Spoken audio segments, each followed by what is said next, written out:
Kids in the dark. Growing up poor in a deep south, man, sharing a lot with my little brother Ollie. Most often, we passed toys, clothes and skin conditions between us. Up until he was 6, we even shared a bed. Neither of us were happy about that. It was my 10th birthday when that changed. I got one present that year, and it was a bed of my own. Ollie was jealous right away, and I could understand why. He had to keep that half broken down frame with the worn now mattress. The one I gotten wasn't much better, but not being broken and worn was enough. Sleep in the park was a great feeling. It was freedom. No longer would I have to suffer the sudden and inexplicable kicks to the stomach. No longer would I wake up with Ollie's foot wrestling through my neck like he stepped on Dracula the night before. At least that's what I thought. Right away, right after I got a new bed, the shriek started. At first, I thought Ollie woke up in the middle of the night and screamed because he gotten scared.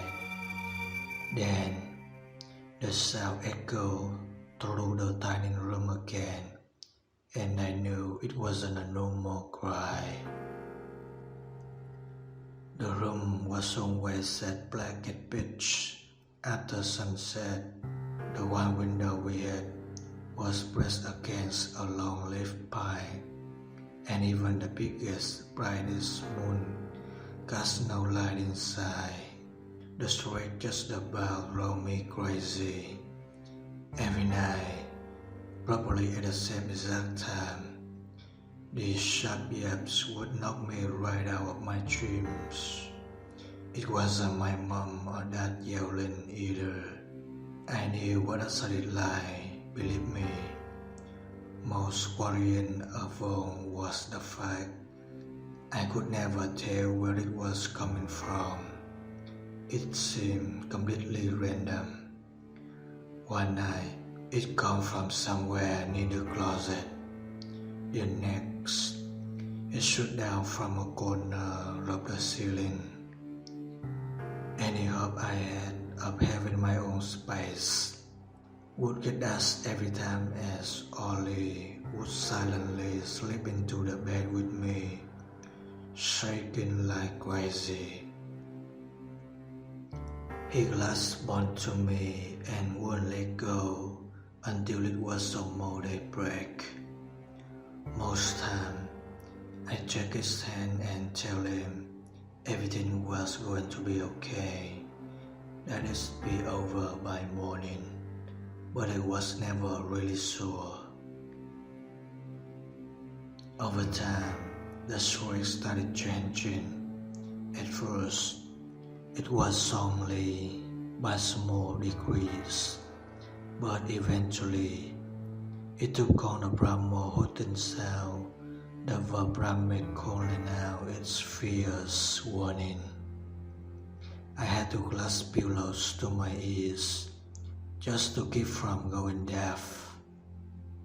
Mom and Dad never believed me only, especially because the thing, whatever it was, refused to make a beep when they were in the room. Apparently, they couldn't even hear it through the walls, even though it was damn so loud enough. The shriek just got worse and worse until I felt like I couldn't take it anymore. Me and Ollie was doing really bad in school, and we just had no energy at all. I could sleep more deeply with my head propped up, and I saw one in the middle of class and in my own room at night. Then, thankfully, we moved out of the house nearly a year later. I had contemplated all sort of things, even a child's clumsy concept of suicide, to get away from the heart of it nightly noise.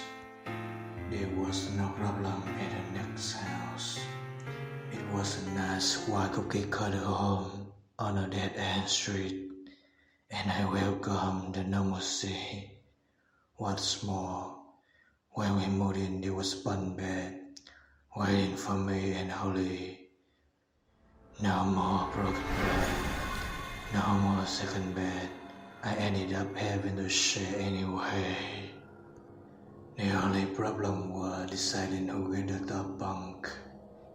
I told Jolly I decided.